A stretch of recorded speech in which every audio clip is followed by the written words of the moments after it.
karena adanya perjuangan yang sama, melihat fenomena yang sama, ada sesuatu yang salah dari tafsir keagamaan kita mengenai dzurriyyat Nabi ini, sehingga dari orang yang mengklaim sebagai dzurriyyat Nabi itu kemudian menganggap penghormatan bangsa Indonesia sebagai ketundukan yang bisa dipermainkan untuk dikuasai, untuk ditipu, untuk dibohongi dan lain sebagainya.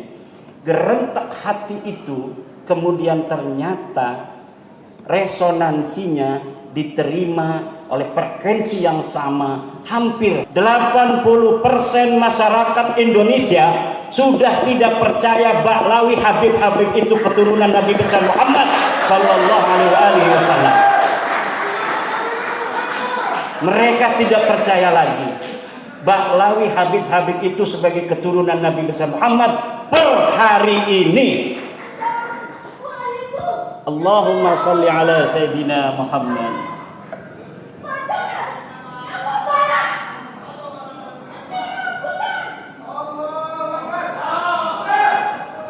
Maka saudara-saudaraku Laskar Sabilillah di mana saja berada yang hari ini kumpul dari seluruh pengurus pusat perjuangan Wali Songo Indonesia, musyawarah kerja ini adalah salah satu daripada kerja organisasi yang nanti juga ada seperti Nahdlatul Ulama. Organisasi kita itu adalah muktamar. Ini kita akan keliling seluruh Indonesia dari Aceh sampai Papua agar pernah diduduki oleh kerja-kerja dari perjuangan wilayah perjuangan Wali Songo Indonesia tingkat pusat di seluruh pulau-pulau yang ada di Indonesia. Kalau bisa setiap provinsi event-event acara-acara semacam ini berpindah. Kemarin di pertama di Cilacap di Jawa Tengah, terus di Cirebon Jawa Barat, sekarang di Jawa Barat lagi.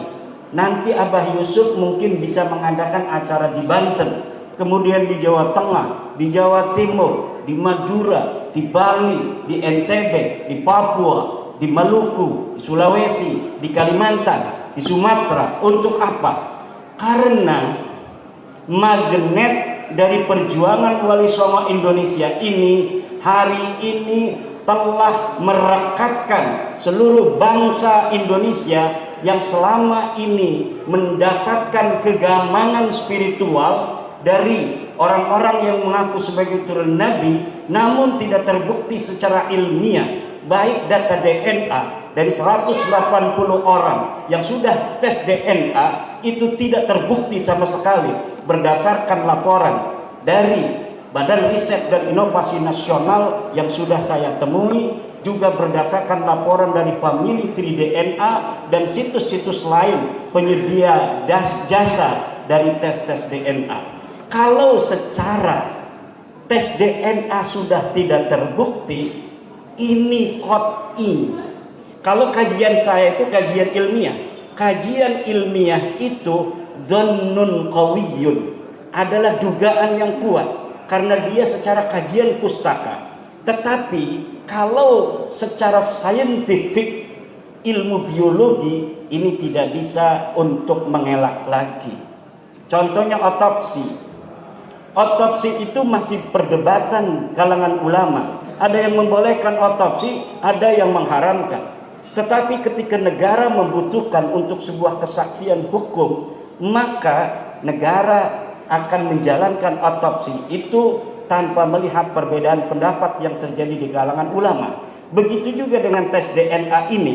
Tes DNA hari ini memang masih terjadi perdebatan antara para ulama untuk menelusuri nasab ke atas, apakah boleh dilakukan dengan cara tes DNA atau tidak. Tetapi ketika negara membutuhkan pembuktian itu, maka tidak akan bisa lagi mengelak. Karena apa? Media-media saintifik itu bersifat qat'i, bersifat final dan dapat dipertanggungjawabkan. Hari ini kita sering mendengar dari orang-orang yang memframing tentang bahwa hasil uji tes DNA tidak bisa dijadikan sebagai isbatun nasab atau nafi nasab. Tetapi kita yang semuanya kebanyakan adalah dari Nahdlatul Ulama, mempunyai pandangan daripada apa yang telah diputuskan oleh Nahdlatul Ulama dalam Muktamar di Boyolali tahun 2024 tahun 2004, di mana diputuskan dalam muktamar bahwa tes DNA bisa digunakan untuk menafikan nasab. Jadi apabila seorang anak DNA-nya tidak sama dengan ayahnya, maka dia dapat diputuskan oleh hakim bahwa anak ini bukan anak dari ayah yang diakukannya. Demikian pula untuk nasab yang jauh, bila menurut pakar-pakar DNA dari Badan Riset dan Inovasi Nasional seperti Dr. Ari Kain, Dr. Sugeng Sugiharto yang sudah memberikan pandangan ilmiahnya seperti kita lihat di tulisan dan di YouTube mereka, bahwa apabila hari ini ada orang yang mengaku keturunan Nabi, maka haplogrupnya harus sama dengan haplogrupnya Bani Hashim dan Nabi Ibrahim, yaitu J1. Sementara tes DNA dari Ba'lawi para habib-habib ini, dari 180 orang itu semuanya tidak ada yang J1. Ini adalah kesimpulan ilmiah yang tidak bisa dibantah oleh siapapun. Bahkan para dokter-dokter dari fisika mereka, kimia yang berusaha membantah itu, membantahnya itu dengan framing. Yang dimaksudkan oleh Dr. Ari Ken dan Dr. Sugeng itu adalah YDNA, tetapi yang dibacakan oleh mereka dalam membantah itu autosomal DNA dengan mitokondria. Itu berbeda. Ketika mereka mengatakan, ini pembantu-pembantu Ba'lawi, bahwa DNA itu ke atas itu hanya 25 generasi yang bisa dilihat dan bisa dideteksi. Setelah 25 generasi itu tidak bisa akurat.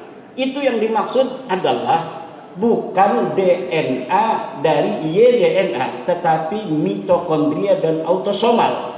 Kalau YDNA hari ini, siapa yang mengaku keturunan daripada Ken Arok, maka DNA-nya harus sama dengan Ken Arok. Siapa yang mengaku keturunan Nabi Muhammad, DNA-nya, haplogrupnya harus sama dengan Nabi Muhammad sallallahu alaihi wasallam. Walaupun Nabi Muhammad tidak mempunyai anak laki-laki, anak perempuan, tentunya terputus, tetapi Nabi Muhammad menantunya adalah sepupu laki-laki yang mempunyai kakek yang sama dari satu laki-laki. Maka haplogrupnya Abdullah itu akan sama dengan haplogrupnya Abu Talib, akan sama juga dengan haplogrupnya Nabi Muhammad, akan sama dengan haplogrupnya Sayyidina Ali, dan kakeknya yaitu Hashim akan sama haplogrupnya dengan Nabi Muhammad, dan juga garis lurus dari Sayyidina Ali ke hari ini yang mengaku sebagai keturunan garis lakinya, seperti orang-orang para sayyid-sayyid yang ada di Timur Tengah, terbukti mereka haplogrupnya J1, mereka keturunan Nabi Muhammad sallallahu alaihi wasallam. Tetapi Ba'lawi para kabib-kabib ini sama sekali tidak terbukti. Jangankan terbukti sebagai turunan Nabi Muhammad, turunan Arab aja bukan. Wallahu huwal muwaffiq ila aqwamit thoriq. Wassalamualaikum warahmatullahi wabarakatuh.